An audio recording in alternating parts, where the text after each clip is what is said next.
अब हम बात करते हैं अपनी आज उस चीज़ की। आज सबसे पहले हम इक्विटी का अकाउंट में थोड़ा सा डिस्कशन कर लेते हैं। हाय गाइस, आज हम थोड़ा सा डिस्कशन करते हैं कि आज हमने सुबह से क्या किया। हमने पहले 9:17 में ₹13.33 पे ₹13.33 पे आइडिया की क्वांटिटी ली। आइडिया की क्वांटिटी ली और 17, 18, 19, 20 मतलब 3 मिनट के अंदर अंदर एग्जिट किया ₹13.30 में, जो कि हमारा टोटल वैल्यू थी 99,975 की वैल्यू थी। और इसमें सिर्फ हमने 7 पैसे लिए, 7,500 क्वान्टिटी और 7 पैसे 5,500 के करीब बना। मैं यार मेरे को प्रॉफिट नहीं छोड़ना, क्योंकि इतना लॉस हो चुका है भाई। छोटा प्रॉफिट ही बुक करना, बड़ा प्रॉफिट नहीं बुक करना। फिर जो दूसरी जो क्वांटिटी थी वो मैंने दोबारा से ₹13.34 पे डाली, पर वो ₹13.34 नहीं आई और मतलब वो ₹13.50 पे चली गई। ₹13.50 पे लेने का कोई फ़ायदा नहीं था, क्योंकि 13.50 तो वो बाद में पूरे दिन गया ही नहीं। अगर किसी ने गलती से फोमो में ₹13.50 ले लिया वोडाफोन आइडिया आज, तो भाई उसे इंट्राडे में इतना रुला दिया भाई। ₹13.50 लास्ट तक गया ही नहीं, ₹13.18 आ गया जो दिख रहा था। इसलिए छोटा प्रॉफिट जल्दी से बुक करना पड़ेगा एज सुन एज पॉसिबल। फिर मेरे दिमाग में था IRB मैंने देखा 9:24 पे ₹61.32 में है, जो इसका रियल प्राइस था इसका IRB का। जस्ट अ मिनट भाई, ये जो मैंने ₹1,000 महंगा लिया ₹61.32, जो कि इसका रियल प्राइस था वो ₹60.35 था। मैंने सोचा भाई ये प्राइस नहीं मिलेगा मेरे को। इस भाई साहब ने इतना रुला दिया मतलब मेरे को यार अपने प्राइस पे खड़ा रहना है। ₹60.35 पे ही लेना है। नहीं मैं ₹61 में लूँगी, ना मैं ₹62 में लूँगी, ना ₹63 में लूँगी। मैं इसे ₹60.40 में ले लूँगी। 5 पैसा महंगा ले सकती हूँ, पर ₹1 महंगा नहीं लेना। ₹61.32 में बाई किया, ₹61.32 में। फिर मैंने इसकी एवरेज की मुझे नहीं पता ये कैसे आए यहाँ पे। ये 57 200 मतलब 400 क्वान्टिटी, और मैंने ये ₹61.90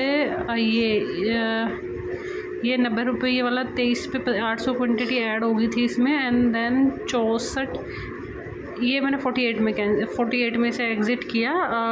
2200 क्वान्टिटी, कुछ ज़्यादा नहीं, ₹900 के आसपास का था, प्रॉफिट था। जस्ट अ मिनट, ये टोटल जो ट्रेड वैल्यू थी वो टोटल ट्रेड वैल्यू थी आपकी ₹1,34,200 की ट्रेड वैल्यू थी आपकी। और भाई मैंने तो बहुत जल्दी एग्ज़िट मारा इसे। It is a very dangerous to for me. And दूसरा ट्रेड मैंने लिया 1:11 के आसपास, मतलब ऑलमोस्ट 10, 11, 12, 3 घंटे के आसपास। ये बहुत अच्छी बात थी कि मैंने इतना ब्रेक लिया। मैंने लिया ₹13.20 में लिया, और मैं इसे ₹13.30 में निकाल रही थी। ऑलमोस्ट 9 पैसे मतलब सुबह ₹500 मिल रहे थे, इसे ₹720 मिल रहे थे। बट मैंने सोचा थोड़ा सा और प्राइस मिल जाए, दैट इज़ वाई मैंने नहीं लिया इसे। फिर मैंने इसमें एग्जिट नहीं कर पाई। मुझे इसे कॉस्ट टू कॉस्ट में ₹1 के लॉस में निकलना पड़ा। ₹1 का लॉस ऑलमोस्ट 5 पैसे का, 1 पैसे का लॉस था, शायद 1 पैसे का लॉस था। ये 10 पैसे के लॉस में निकलना पड़ा, वो 100-150 के करीब, क्योंकि इसकी ब्रोकरेज मिला के ₹150 के करीब मेरे को ₹150 के लॉस में निकलना पड़ा इसे। और सबसे ज़्यादा होल्ड किया गया ये ट्रेड ऑलमोस्ट 1.5 घंटे आइडिया का। फिर मेरे को ओला दिखा कि ओला बहुत रनिंग कर रहा था। 105 आया, 105 से 115, ऑलमोस्ट ₹10 दे रहा था ओला। फिर मैंने ओला को करा, मैंने ₹110 में लगाया, ₹110 में रिजेक्ट हुआ। फिर ₹112 में बाइंग हुई, 112 या फिर मे बी ₹112.90, मतलब ₹13 में बाइंग हुई। 13, 14, 15, ₹2 मिले बस इसमें ओला में मेरे को, only ₹2। Then I was exit in Ola. फिर मैंने गेल लिया। गेल में मैंने लिया ₹16.90 और ₹17.90 में निकाला। ऑलमोस्ट ₹17.90 के आसपास, 92 पैसे के आसपास निकाला गेल। तो गेल में मेरा ये रहा सारा का सारा। ओवरऑल आज बहुत ज़्यादा ओवर ट्रेडिंग रही, और बहुत ज़्यादा सोच समझ के करना था। और ये बहुत ज़्यादा था कि छोटा प्रॉफिट लेकर निकल जाए भाई, कोई बात नहीं। दिन के 10 मिनट में छोटे प्रॉफिट में निकल जाए, बड़ा प्रॉफिट नहीं लेना। पूरे सितंबर में एक ही स्ट्रेटेजी अपनानी है, और एक और प्राइस का वेट करना है। जैसे कि IRB था, IRB ₹60.30 का वेट करना ही करना है। जैसे आइडिया था, आइडिया कल ₹12.50 आता है, तो ₹12.50 आने पे ही लेना है। ओला है 105 आएगा तो 105 पे ही लेना है, 105 पे नहीं लेना, कल 104 पे लेना है। और IRB है कल ₹60.30 आएगा तो ही लेना है IRB। पैनी लैंड हो गया, बहुत सारे स्टॉक्स हो गए, तो उसमें हम देख सकते हैं। और हम अभी चलते हैं इस पे इक्विटी पे। कल की बात जैसे कि आज है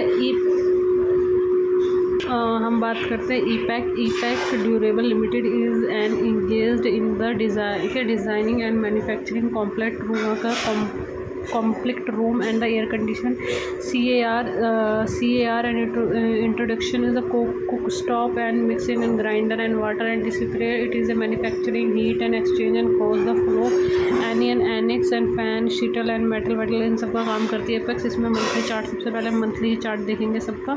just a minute. Monthly chart में भाई सब कितना बुलिश है भाई। अभी इसकी जो कंपनी है ये अभी आई है, ये आई है 1 जनवरी 2024 में आई है। ईपैक 1 जनवरी 2024 में 124 रुपये में, वो 124 रुपये का इसने हाई बनाया और देन ये सीधा नीचे आ गई 150 रुपये पे। 150 रुपये पे आने के बाद इसने 150 रुपये पे आई, 150 रुपये से सीधा 180 गई, 150 अप्रैल के आसपास 80 थी, फिर थोड़ी सी प्रॉफिट हुई गई भाई। बहुत अच्छी ठीक ठाक से चल रही है ईपैक। ये ऑलमोस्ट एयर कंडीशन कंपनी है ईपैक। तो याद रखियो उस टाइम पे, अप्रैल के टाइम में ईपैक्स में तुम ले सकती है अगर इसका शेयर प्राइस नीचे आए तो। अभी इसमें 1 डे में देखेंगे, इसमें हाईएस्ट वॉल्यूम आई है, लेट्स सी। और इसने आज 52 वीक भी आई क्रॉस किया है अपना।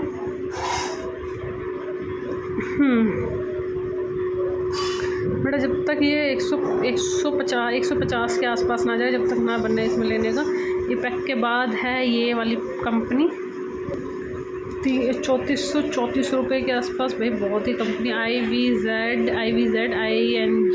गोल्ड, पता नहीं किस चीज़ की कंपनी है ये, फ्रॉड कंपनी है, इसमें काम ही नहीं करना हमें फर्जी कंपनी में। और ये है GIC housing finance, housing finance limited in India based company. The primary business of the company is the granting in housing loan and individual and to the person and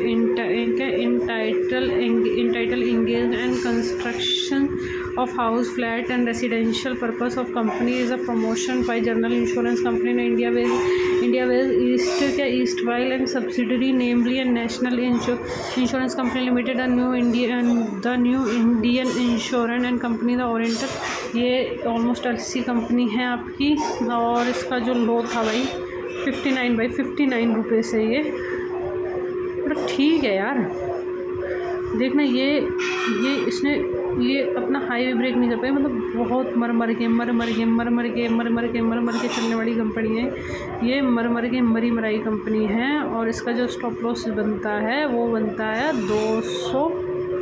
190 पे, और ये आज इसने ये 200 से 226 तक गई। मतलब HIC हाउसिंग कंपनी है, इतनी अच्छी है नहीं है सच बताऊँ तो। 36 पे प्रीवियस क्लोजिंग थी, नीचे आई 206 से 235 गई और देन दोबारा से क्लोज होंगी। तो ये इतनी अच्छी कंपनी है नहीं GIC हाउसिंग। के बाद हम बात करते हैं स्टाइलम इंडस्ट्रीज है, डेकोरेटिव कंपनी है। Stylam industries limited Indian based company in which is the engage manufacturing and laminate solar surface and panel and एलेंस and product company. The product including the high pressure and laminate and performance lamination HPL and specialist lamination executive surface के एक्रिलाइन solder surface and compact, ये सारी चीज़ें हैं। इसमें बाद dividend 2 रुपये का देती है, अच्छी कंपनी है ये भाई, बट ये कंपनी लेने लायक नहीं है। 2022 में ही आई है ये।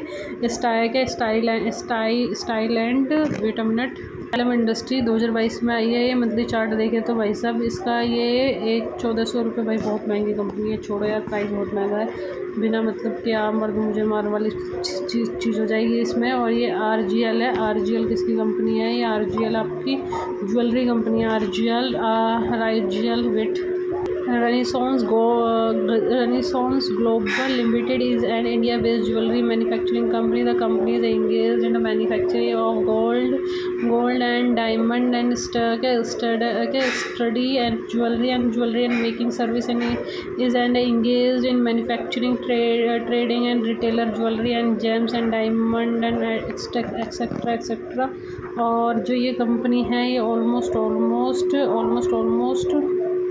ऑलमोस्ट ये वाला जैसे कि 87.44 ये सारी चीज़ें करती है। और इसने बहुत अच्छा सा वो बनाया था। और ऐसा रैंसन के बाद आप इसमें आ जाओ। CL एजुकेशन इंस्टीट्यूट कंपनी है। CL education limited technology company the education technology ED technology market sector and company the segment included क्या education technology market technology and ID technology compress business सारी चीज़ें करती है। जैसे कि NIIT चला था, NIIT का ये भाई है, बट इसने बहुत अच्छी ग्रोथ दिखाई अपनी। यहाँ से इसने 9 रुपये से चलना स्टार्ट करा 2020 से 9 रुपये से 123 रुपये चला गया।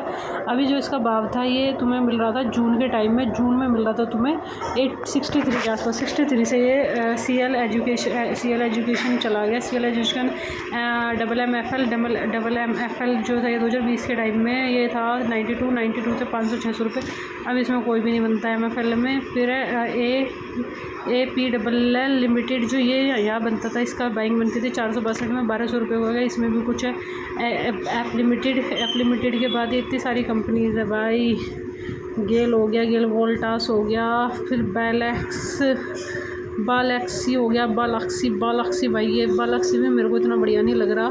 फिर ये हो गया ब्रीड सेल हो गया। ब्रीड सेल मेरे को बहुत बढ़िया लग रही है ये कंपनी। मेरे को इसलिए बढ़िया लग रही है कंपनी क्योंकि इस कंपनी में एक बढ़िया सा था, बट ये महंगा हो गया।